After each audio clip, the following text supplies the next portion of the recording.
Salut à tous et bienvenue dans cette nouvelle vidéo dans laquelle je vais vous présenter l'interface du logiciel Adobe Illustrator, ce qui vous permettra de vous familiariser avec les différentes fenêtres, les différents espaces de ce logiciel.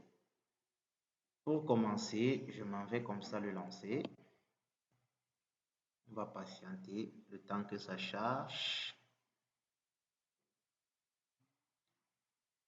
Déjà, vous devez savoir que cette vidéo s'adresse aux tout débutants dans le domaine de l'infographie, c'est-à-dire des personnes qui aimeraient créer, réaliser des visuels, c'est-à-dire des flyers, des tracts, des cartes de visite et autres. Cette vidéo est un atout pour vous. Alors, une fois le logiciel lancé, voilà l'interface qui se présente à moi.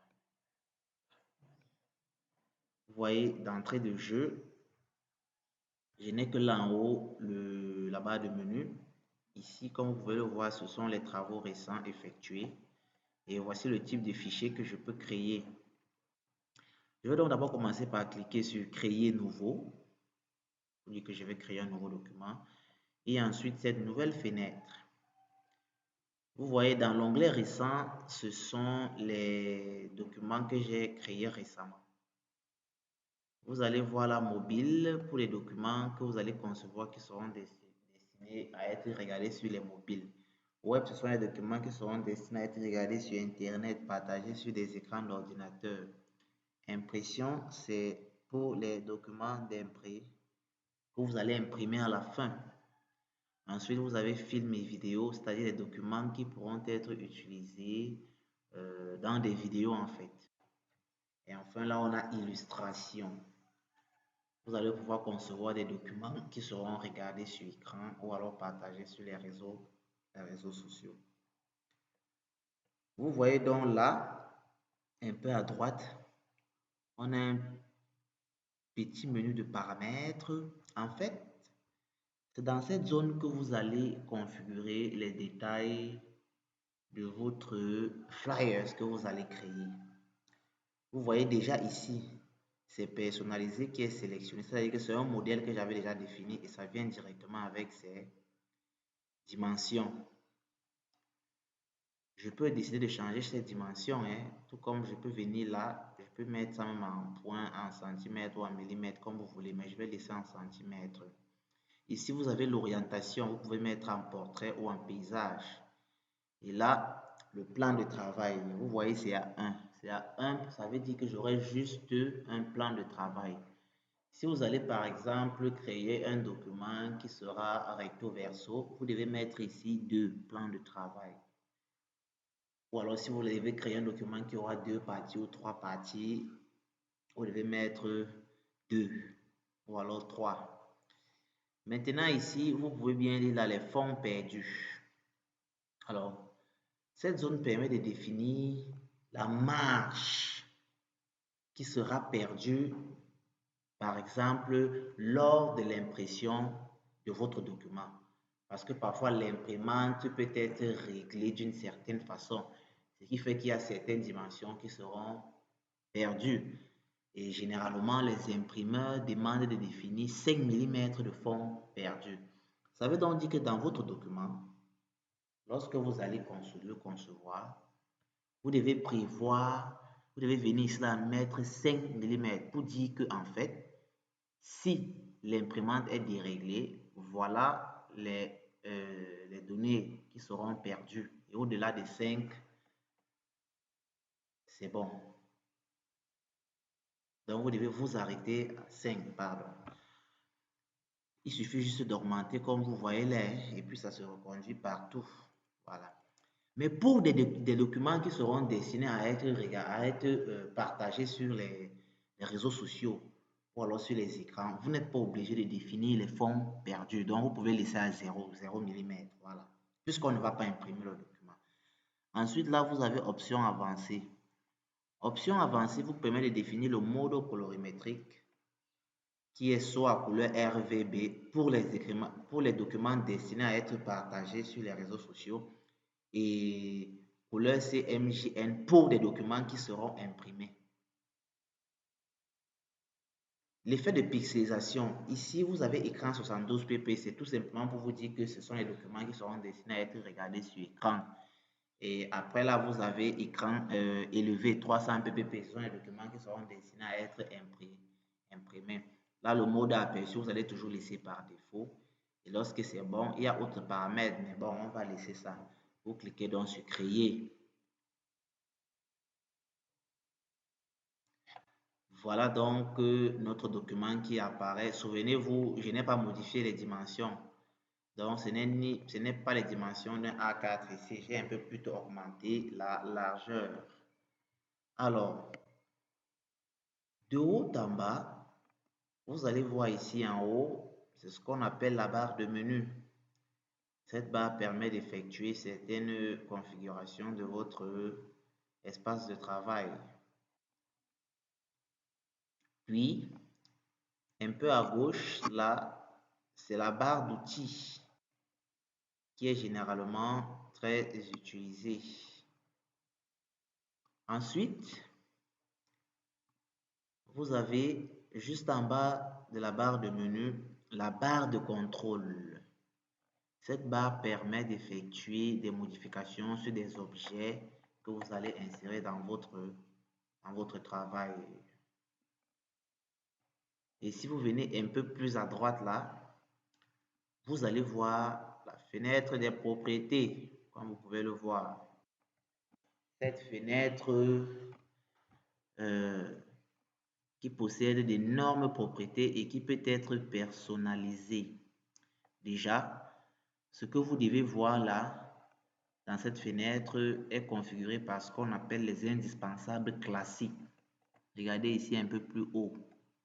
Ça veut dire que si je veux voir une autre configuration, vous devez dérouler là. Vous prenez par exemple les indispensables. Vous voyez comment ça a changé. Même, regardez ici à gauche, ça a aussi changé. Parce qu'il y avait plus d'outils, il y avait plus d'outils que cela. Il y a aussi cette fenêtre qui est apparue. Vous allez aussi remarquer qu'il y a une ligne ici qui a disparu. Je ne vais pas encore cliquer, je peux même prendre mise en forme. Vous allez voir, ça change toujours, ça change. Donc l'interface, en fait, la personnalisation de l'interface a changé. Là, je vais remettre mes indispensables classiques. Vous voyez, c'est ça qui est touché. Voilà, et puis ça revient. Alors, vous pouvez aussi décider de faire disparaître cette barre de contrôle ici que vous voyez. Pour cela, vous devez juste venir ici dans Fenêtre. Vous voyez, contrôle est coché. Vous cliquez sur contrôle, vous voyez, ça a disparu. Donc, pour la remettre, je clique encore juste sur contrôle. Vous voyez donc que grâce à cet onglet de la barre de menu qui est fenêtre, il est possible de personnaliser votre interface d'accueil. Vous voyez là, il y a des menus qui ne sont pas cochés. Ça veut dire que tous ces objets-là sont cachés. Or, vous pouvez décider de les faire apparaître juste en cliquant dessus. Ensuite, je vais vous montrer, vous pouvez aussi décider d'utiliser certains symboles de Illustrator pour faire un certain travail. Par exemple, lors de la conception d'un document, vous pouvez être amené à utiliser des flèches ou alors des logos, des petites images, je ne sais pas quoi d'autre, mais vous n'avez pas le temps d'aller les chercher sur Internet. Vous devez juste venir ici à fenêtre toujours, vous venez là, il y a symbole, vous cliquez sur symbole, vous voyez cette petite fenêtre apparaît. Alors dans cette petite fenêtre, regardez les différentes formes qui se présentent. Vous pouvez cliquer donc sur symbole, vous venez ici, vous déroulez menu bibliothèque des symboles, vous allez voir un ensemble de symboles. Vous pouvez cliquer sur flèche par exemple, vous voyez, vous avez des flèches, vous déroulez, il suffit juste de porter et de mettre là dans votre espace de travail, vous voyez, ça apparaît. Si vous voulez autre chose, vous cliquez toujours là-bas. Vous pouvez par exemple prendre les icônes web. On va vous montrer les icônes web. Ça peut, regardez, ça peut être la maison. Ça peut être même le téléphone. Si vous voulez indiquer un numéro de téléphone, comme vous voulez, vous pouvez même prendre, je sais pas, il y a beaucoup de choses là, hein. Même le calendrier pour indiquer une date. Vous voyez, vous portez, vous posez juste. Il y en a tellement, tellement de symboles qui sont et qui ont des différents noms. Vous pouvez juste cliquer, même logo, vous allez voir, il y a des logos. Il y a des logos, ça dépend de ce que vous voulez. Vous cherchez juste. Il faut juste cliquer dessus, comme vous pouvez le voir là. Alors, maintenant, il y a aussi l'onglet affichage que je tiens à présenter. Alors, dans cet onglet, vous pouvez aussi configurer votre plan de travail. Par exemple, vous allez remarquer que ici, je n'ai pas ce qu'on appelle les repères dans mon plan de travail. Alors, pour afficher les repères, vous venez dans affichage, vous cherchez la règle. Voilà. Afficher les règles, je clique dessus. Vous voyez, les règles ont apparu. Regardez là, les règles. Vous voyez 150, c'est ça qu'on appelle les règles.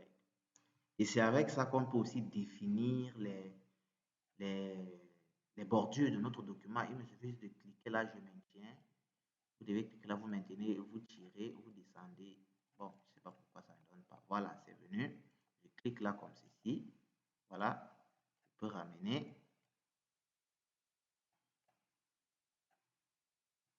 Voilà, regardez, je peux cliquer là. Vous voyez, j'ai placé une bordure. Je peux cliquer là. Je place une bordure. Ou alors, je délimite tout simplement. Je peux encore cliquer là. Vous voyez, ça délimite mon document. Mais il est aussi possible de porter cela pour venir comme ceci. Je ne sais pas pourquoi ça ne fonctionne pas. Peut-être c'est dû au fait que j'ai commencé à insérer des choses dans mon document bien avant. Ensuite, je vais vous présenter, je ne vais pas terminer cette vidéo sans vous présenter comment est-ce que vous pouvez personnaliser votre interface de la fenêtre. Vous voyez là, le thème est noir. Pour changer ce thème, vous venez ici à Fichier. Non, je crois que c'est à Édition. Très bien. Vous venez, vous prenez Préférences. Après Préférences, vous prenez Général. Il y a cette fenêtre qui va s'afficher. Vous venez ici à Interface utilisateur. Je peux par exemple cliquer là sur le blanc. Je peux cliquer sur le noir. Ainsi de suite. Vous voyez, l'interface change. Le thème change en fait. Je vais donc remettre le noir.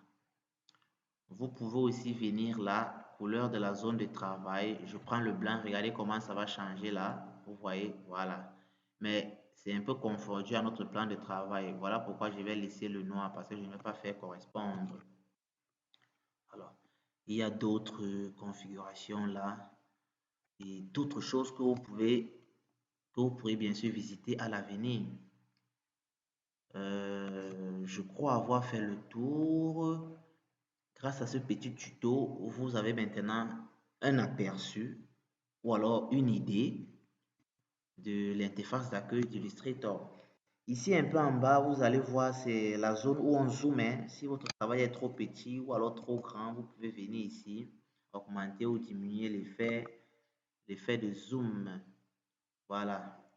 Je crois avoir tout parcouru dans l'ensemble. Il vous suffit juste maintenant d'utiliser par exemple ces deux onglets pour essayer de configurer votre espace de travail ou alors de venir ici dans les indispensables, choisir un autre type d'affichage. J'ai oublié de vous dire, il est possible de sauvegarder ces espaces de travaux là. Ici par exemple, vous allez voir, il y a Jonan, il y a Christian qui sont des espaces que j'ai sauvegardés. Alors, c'est donc tout pour cette vidéo. Si j'ai oublié quelque chose, n'oubliez pas de poser la question en commentaire. Je vais y répondre à la prochaine vidéo. Je vous remercie d'avoir suivi cette vidéo et si cela vous a intéressé, n'oubliez pas de vous abonner pour recevoir ou alors pour être notifié des prochaines vidéos et surtout likez et partagez la vidéo. Je vous remercie et à la prochaine.